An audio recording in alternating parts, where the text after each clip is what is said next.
Oh, man. Can I lead these on, or it'll be... Yeah. Come on. Right. It'll look more show business if I let it.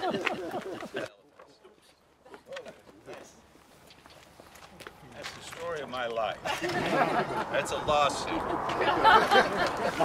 No, Just a moment. My attorney's here. Nancy, come over here. Nancy, come here. No, I want you over here. Come on. Nancy Burnett here is a close associate of mine. She's the executive director of my foundation, the DJNT Foundation. She's the most knowledgeable and productive animal rights activist I know of in the whole country. And I want you over here because sooner or later they're going to ask me a question, and as usual I'll turn to you for the answer, okay? All right. We've been on this how long? 2 years? at least. 3 years. 3 years? See, that's why she's here. She knows things like this. It's 3 years, and we have tried every way possible to get those elephants out of there. And even when they were about to leave, they brought a state inspector in as a surprise and held them up for several hours, which just made the elephants more tired because they were already in the crates. And if they cared anything about the welfare of the elephants, they would have been here a long time ago. Now you go on being nice. So to deny them or delay them, this could have happened 2 years ago very easily, but it's been a constant hassle, it's been sarcasm, and just unbelievable rudeness and Libel. and all of and all of this at the expense of these poor elephants, who the one born in captivity, who's never known what it's like to be in anything but a tiny enclosure. I mean, they have a lifetime. Most zoos have nothing but deprivation. They never know anything normal or natural, and those are the places where they go to get sick and die. Unconscionable that they would delay that trip just because of a mean spirit is really what it's about. Iringa did not get arthritis the day before they left, or that morning. They only created that delay to cause more trouble. And of course it bothered the drivers and the other people involved, but the ones that really suffered as a result of that were the elephants. So it's unconscionable. All of their behavior has been unconscionable. They have ignored the council orders to let them go, and they've delayed this and caused one bit of problem after the next. And Lucy, who is in Edmonton, is in the same boat, really. It's a hellhole, and that's where she is. And elephants, female elephants, to be kept alone has been described by experts as psychological torture for a female elephant. And they say well, she's fine, she's happy, she has people she loves. That may be true, but it's far from adequate. She needs to get out of there as soon as possible. And of course, as Ed said, we're ready, willing, and able. If she doesn't go here, she needs to go someplace better where she can be warm. She can enjoy the sunshine. She's not going to be entombed for months out of every single year because of the cold weather, which only adds to her problems. So, Bob, may I ask Bob your positive thoughts on today? This is a great day. All animosity aside, this is a great day for the elephants. Yes. Your thoughts on that? This is a wonderful day for elephants. Absolutely, at least for 3 elephants. And the PAWS Sanctuary is the furthest thing in the world from a zoo. They have acres of land to roam over. Elephants love to roam. They have a mud pool, a pond. They have a pond to swim in. They have a mud hole to play in. They have what do you have? A therapeutic water treatment. That if they have a pulled muscle or something, they have veterinarians on call 24 hours a day, 7 days a week. If an elephant is going to be in captivity, it is better off in a PAWS than any place in the whole world, because it's at PAWS that they provide and strive to provide the nearest possible thing to their natural habitat. Isn't that right? That's, thank you. well, I wish Oz, since they've complained and been so critical of PAWS, I wish that Oz could show us a place or tell us about a place that can even hold a candle to it. I'd like to know where that place is. Maybe we can send Lucy there. We're trying to get Lucy out of that Edmonton Valley Zoo. She's been there. She's now 39 years old. She was there since she was 2. She's been there 37 years. And most of those years she's been all by herself. And as Nancy has said, the female elephant has to have companionship or they're not happy, they're not healthy. And she is not healthy.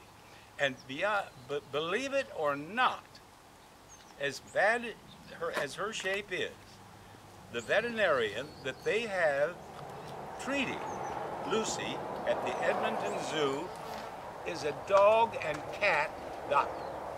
And you will recall, with witnesses there, I asked him, and he said, I'm a dog and cat doctor, Bob. And I said, well, how many elephants have you treated? He said, just Lucy, that's the first one. So here's a man who's becoming educated, who's learning his trade, as you say, how at the expense of Lucy's health. And we have tried and tried and tried to get her out of there, and without success. And we're hoping that the fact that these elephants have been brought out of the Toronto Zoo will have some influence on those people in Edmonton. In light of the investment you've made, emotionally and financially, Yes. How significant is this day for you personally? This day for me is highly significant. Every one of our victories is significant to me. I've been an animal activist probably 30 to 40 years, right? 35 years, right? And so is Nancy. And we'll be animal rights activists to the day we die.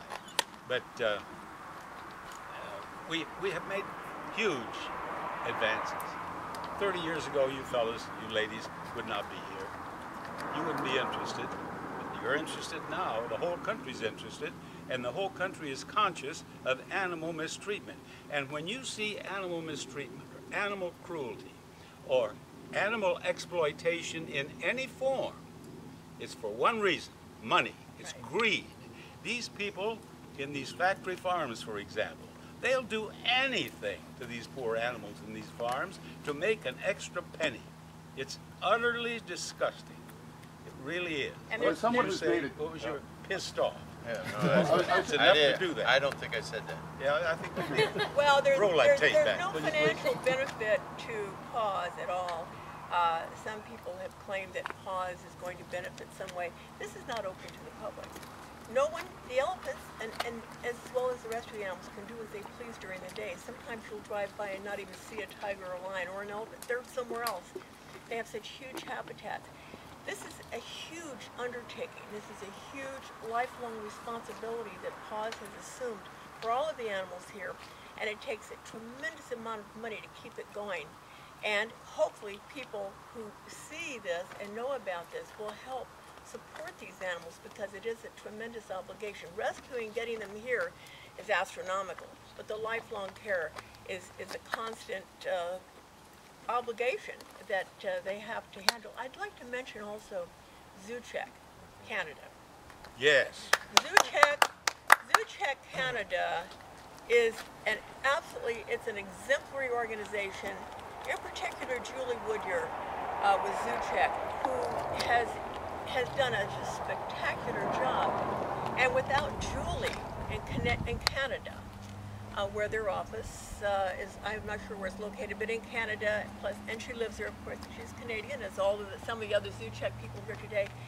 But she has been absolutely remarkable. She's dealt with the councils, the mayors, dealt with the zoo, and struggled with this. 2 years ago, actually it was 3 years ago, was it 3 years ago, Thanksgiving Day, she called on Thanksgiving Day. She said, oh, it's wonderful. The council has voted to let us take the elephants. We were rejoicing. Little did we know it would be one hassle after the next. But Julie and the wonderful people who have worked with her on this, Gert and some others, have done just spectacular work. This would not have happened without them. It's taken teams of dedicated people on both sides. I guess what I was wondering though, is somebody who has such a deep sense of conviction, a deep sense of passion about the animals, to have made life better for 3 elephants, you know, is no small thing. It was no small thing in your life to make that investment. It was no small thing in your life to care that much. This is no small moment. How, you know, what is the personal sense of reward, Bob, for you today? Well, just speaking personally. I was so touched that I had a lump in my throat. I had tears in my eyes. I've discovered that the older I get, the easier I cry. But, well, the older I get, the more I have to cry about.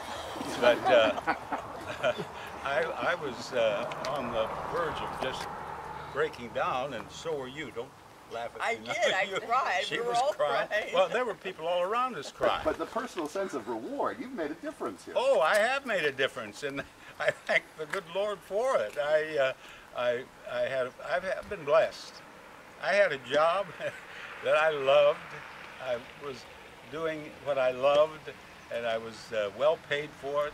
And now I'm spending my money. I intend to die broke, and I'm spending my money on something that I consider very important, and it gives me huge satisfaction, tremendous satisfaction. I'm one of those lucky people, and there are millions of us. Here's one. We were born with a love of animals, and I see pictures of myself that my mom had shown me. As a tiny child, I was with animals. I've always loved animals, and I used to help animals. I'd pick up strays when I was a little boy, and I would try to help animals that were injured. And it's, as I say, there are millions of us who feel this way, and frankly, I feel sorry for people. I honestly have sympathy for people who don't appreciate animals, because they're missing one of the most beautiful things in life, I believe. And just to clarify one thing, it's 7 elephants that Bob has brought here. They're a huge bull elephant and a female that were living in something about the size of the shade that this tent covers. And an elephant from the Los Angeles Zoo, and also Maggie. And he called us one day, the day after you retired, and talked to Pat Derby, who was the other founder, obviously, of PAWS, and said, there are 4 elephants that I want to get to PAWS. They're in bad shape, you know, places where they need to move, and within a year we had all 4 of those, and then we add the 3, and so we've had 7 elephants that have found a new nice home because of Bob and Nancy. You know, and people say too, they say, well, you know, he only cares about animals. These people who do this care nothing about humans and their suffering. He has been just as generous. The Veterans Hospitals, he helped finish a major center in Washington, D.C., or just outside D.C., with a diagnostic center and a place for veterans who are returning, who are horribly injured and wounded. He's contributed millions and millions of dollars to children's causes, to our veterans in this country, and to every other cause that you can think of that helps people as well. It's just not as publicized. But and universities, so that people will become more evolved and understand that this exploitation and abuse and mistreatment and deprivation that wild and exotic animals suffer at the hands of those who found that they can exploit them for money has to stop. And well, it will one day, but it'll be a long time, but it will happen one day. Someday people will look back on this period and they'll think it's the Dark Ages. The Dark Ages, they'll say, of animals. You know that they actually cut up animals in laboratories. How terrible. How could they be doing that? It'll be a whole different world. I personally have received countless emails and letters from people in Canada saying, thank you, Bob, for trying to get those elephants out of that Toronto Zoo. Very good point. Well, the Canadian people have been beautiful and very polite and gracious and lovely. That's and a good point. Even most of the council people, a few exceptions there too, but most of the council members, the Canadian people have been wonderful and very compassionate, caring about this issue. And so it's just a little segment there, you know, that's been a problem. It's the zoo itself and the employees there. The Canadian people are wonderful. I'm glad you brought up the Canadian people aspect of this, because I love the Canadian people. I started Price is Right in 1972, and it was a huge hit in Canada from day one. And we had countless Canadians come down to our tapings of the show. Had many, many, many of them on the show. And the last show I taped, there was a big group of them there, Canadians, in white shirts, and in red it said, Bob Barker for Prime Minister. I told them I'd come up to Canada and become their Prime Minister. And I promised them that whatever their problems were, I'd make them much worse. We're thinking about it anyway. Their dollar is solid. Ours is falling apart. That's right. Money to move. We're going to get you out of the sun.